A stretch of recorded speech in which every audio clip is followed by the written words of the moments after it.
الحمد لله وحده والصلاة والسلام على من لا نبي بعده. أعوذ بالله من الشيطان الرجيم. بسم الله الرحمن الرحيم. ومن أحسن قولا ممن دعا إلى الله وعمل صالحا وقال إنني من المسلمين. وقال الله تعالى ففروا إلى الله إني لكم منه نذير مبين.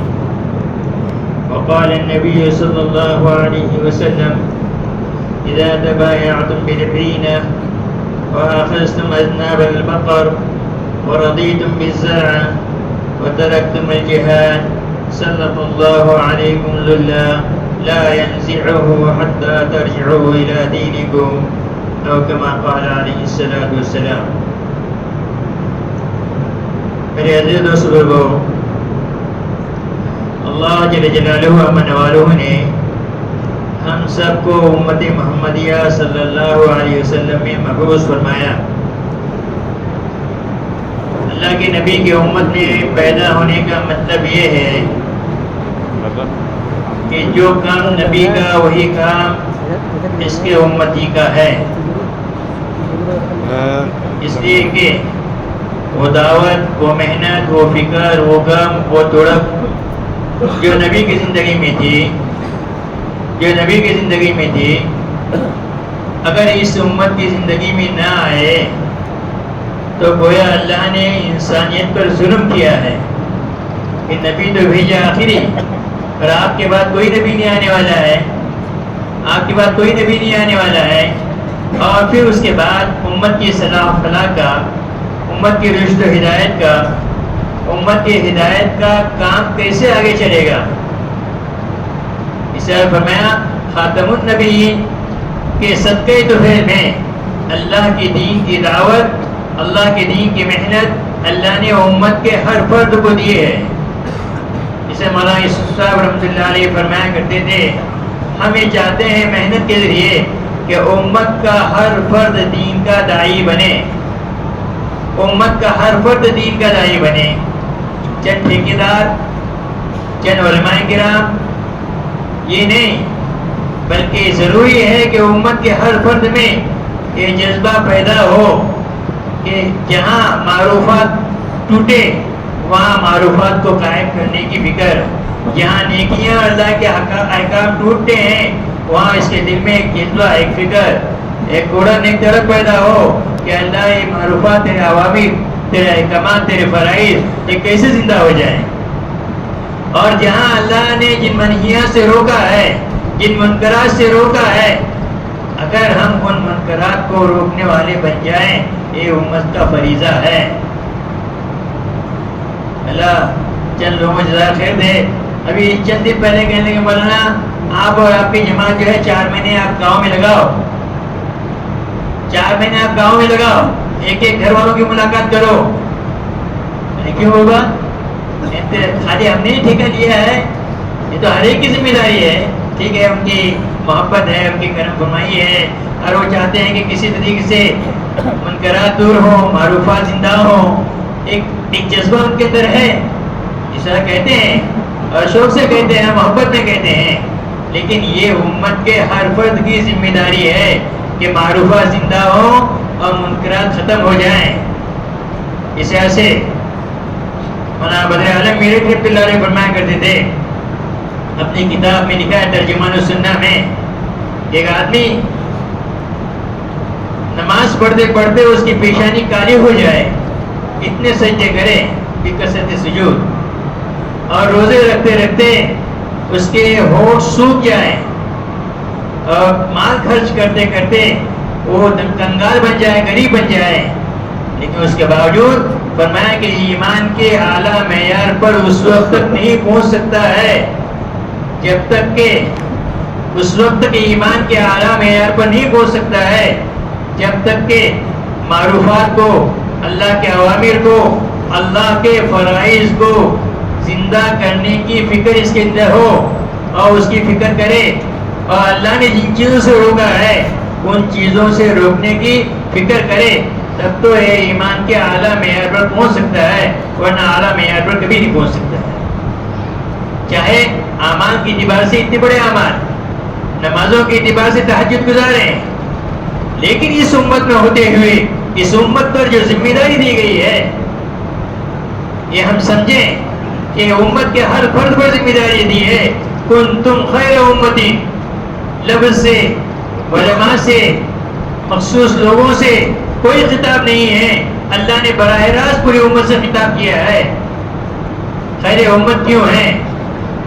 اسے علماء فرماتے ہیں کہ اگر امت اپنے فرض منصبی کو ادا نہیں کرے گی، جو ذمہ داری اللہ نے تأمرون بالمعروف وتنہون عن المنکر، لوگوں کو اچھائیوں کا حکم کرو اور لوگوں کو برائیوں سے روکو، اگر یہ فریضہ امت نے ادا نہیں کیا تو امت خیر امت میں شمار نہیں ہو سکتی ہے۔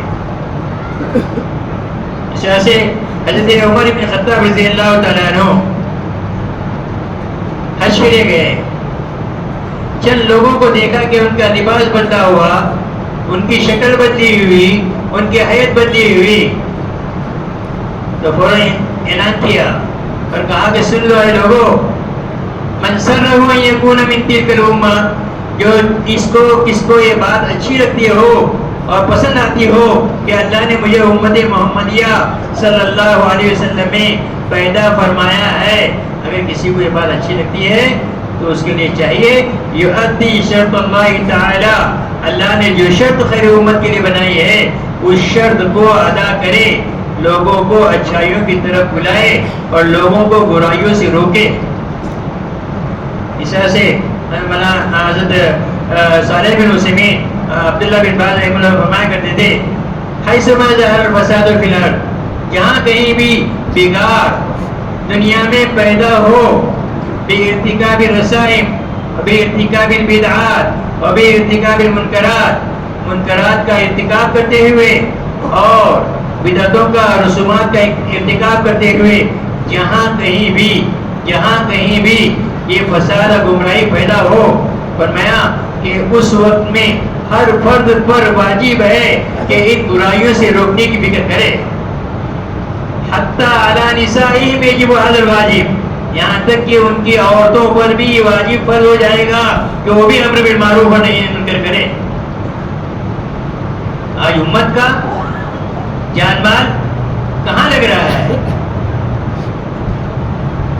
یہ ہماری بس کی بات نہیں ہے، ہماری بستی کی بات نہیں ہے، پوری امت کا ہم رٹوتے ہیں تو سب کا جان مال کہاں لگ رہا ہے؟ ان خواہشات پر، ان فضولیات میں اور ان بے جا اسرافوں میں امت کا جان مال لگ رہا ہے۔ اور شادی کی رسم و تقریب ہو، غمی کی رسم و تقریب ہو، ہم کس طرف جا رہے ہیں؟ یہ امت کی ذمہ داری ہے کہ ہر اس بات کو منع کرے۔ لوگ کہتے ہیں مولانا وہ گئے تھے خدا گھر کے اندر پٹاخے بج رہے تھے، اگر وہ گھر والے خود منع کرتے، ابھی ایک ساتھی نے کہا مولانا میں اور میرا چچا دونوں ساتھ میں گئے، میں اور میرا بھائی ہم دونوں ساتھ میں گئے، اس کے ساتھ میں کیا بولتے اس کو حسبی ربی کرتے جاتے، کیا کرتے دولہے کے ساتھ میں، کہنے لگے نہ کسی نے ایک پتھر مارا اور نہ کسی نے کوئی شرابہ کیا اور نہ کسی نے کوئی آتش فشانی کی ہے، آگ کوئی کسی نے جلائے نہیں، اس لیے کہ ہم ساتھ میں تھے۔ اللہ کرے یہ جذبہ ہر گھر میں پیدا ہو۔ ہم چھوٹے چھوٹے بچوں کے حوالے کر دیتے ہیں، جو چاہے وہ خوشیاں ضرور منائیں، اسلام نے خوشیاں منانے کے طریقے بتائے ہیں، اسلام نے غمی منانے کے طریقے بتائے ہیں۔ غمی میں اور خوشی میں اللہ کی نافرمانی یہ کسی حالت میں نہیں ہونا چاہیے۔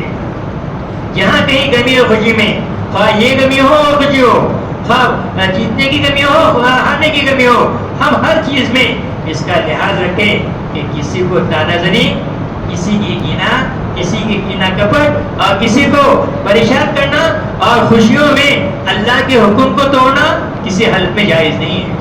خوشیاں مناؤ شوق سے، اب پورے گاؤں کو مٹھائی کھلاؤ اور پورے گاؤں کو کھانا کھلاؤ، کوئی حرج کی بات نہیں ہے، لیکن اسراف بھی نہ ہو، اللہ کی نافرمانی بھی نہ ہو۔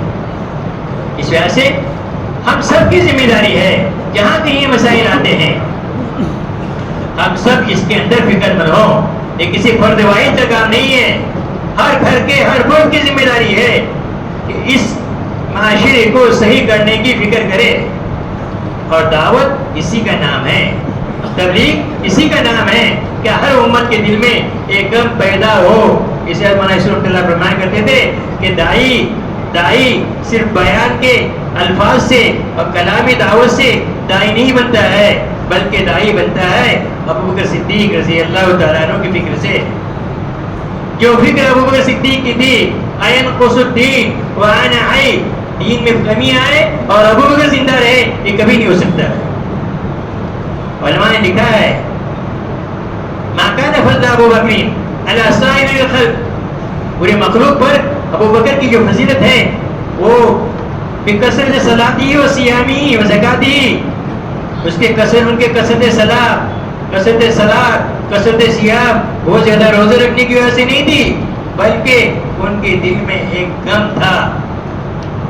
دو چیزیں تھی ان کے دل میں, ایک تو اللہ کی محبت تھی اور دوسرا امت کے لیے انسانیت کے خیر خواہی کا, رحم کا, شفقت کا جذبہ تھا. اس وجہ سے ابن رجب رحمۃ اللہ نے لکھا ہے لطائف اپنی کتاب لطائف کے اندر, ما بلغ من بلغ اعلیٰ درجۃ الصیام والصلاۃ والزکات, اگر کسی انسان کو روزے, نمازیں, زکات اور تمام عبادتوں سے اعلیٰ درجہ اس کے اوپر پہنچنا چاہیے تو اس کے اندر 3 صفات 4 صفات ہونا چاہیے, تب تو یہ پہنچ سکتا ہے. ورنہ کبھی کتنے بھی اعمال کر لے اعلیٰ معیار پر پہنچ نہیں سکتا ہے. اس میں ایک لکھا ہے سخاوت النفوس, اپنے آپ پر دوسروں کو ترجیح دے, اپنے آپ پر دوسروں کو ترجیح دے. دوسرا لکھا ہے سلامت الصدور, دل پاک اور صاف ہو, کینہ سے, کپٹ سے, بغض سے, عجب سے, کبر سے, اور زبانیں پاک اور صاف ہو, سب کو شتم سے, نمیمہ سے, غیبت سے. فرمایا تب تک انسان کتنے ہی اچھے اعمال کر لے اعلیٰ درجے پر نہیں پہنچ سکتا ہے. کیسے ہو سکتا ہے جبکہ علماء کہتے ہیں اسوأ انواع الکرم والسخا, بدترین سخاوت کا درجہ یہ ہے ان تہدی حسناتک للآخرین, تم اپنی نیکیاں دوسروں کو ہدیہ کر دو.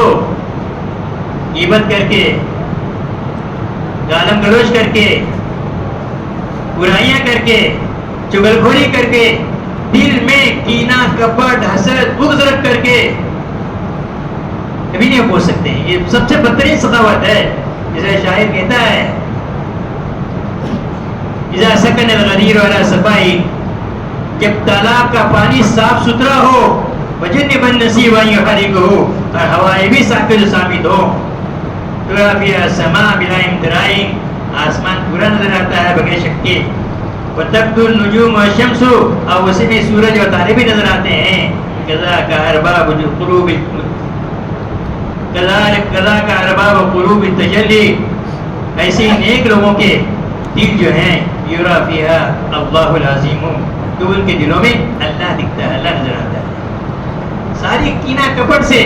ابھی اس سے پہلے 2-3 جمعہ پہلے ہمارے ایک بزرگ محدث آئے تھے, انہوں نے کہا کہ یہ ایک کتے کا پلہ گھر میں تھا, جبرائیل السلام داخل نہیں ہوئے.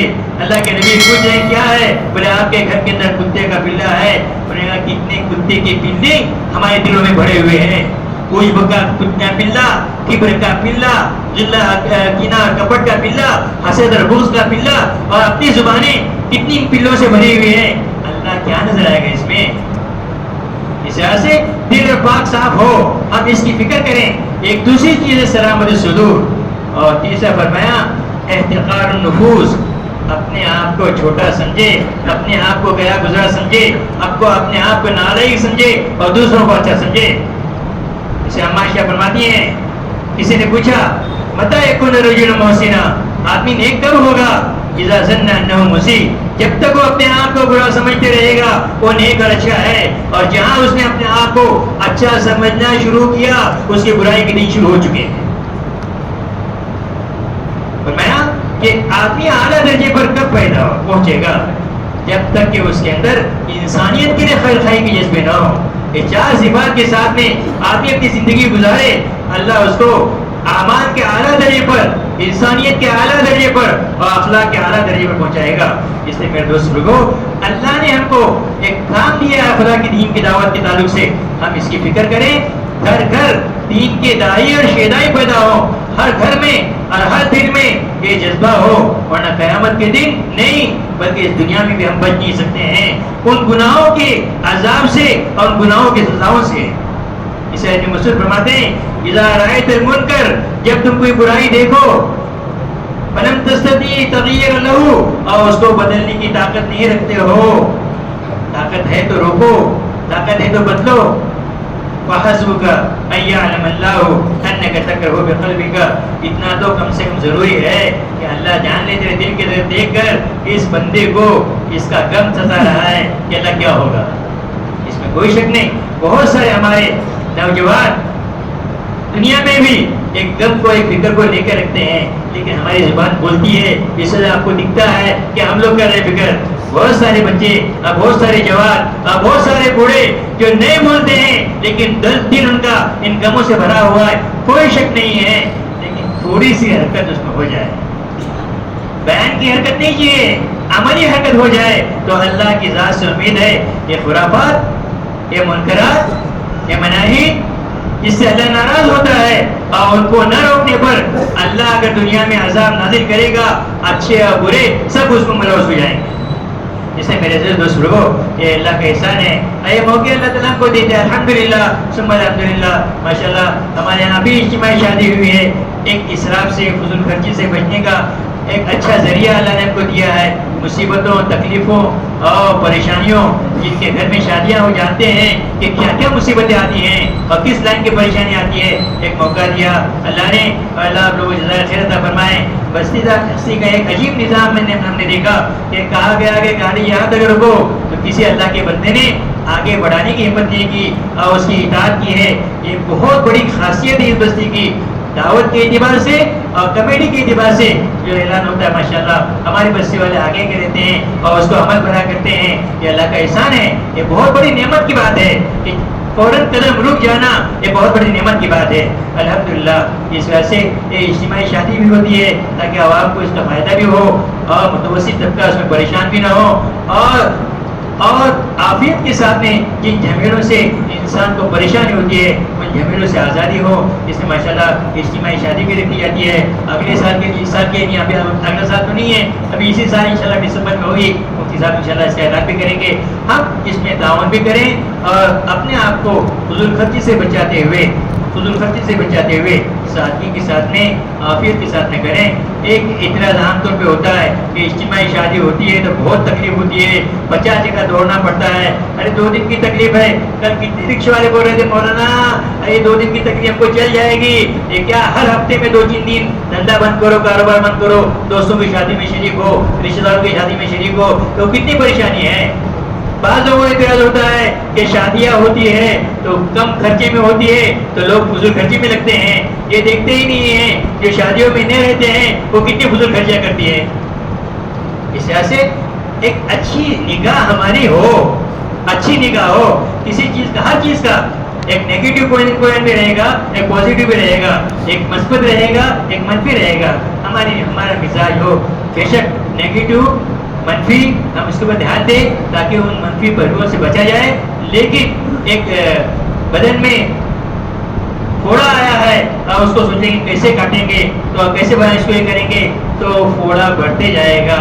اس لیے منفی تو اس کے نیگیٹو سے، منفیت سے ہم کو بچانا بھی ہے، لیکن ہمیشہ ہماری نگاہ مثبت اور اچھے پہلوؤں پر ہو۔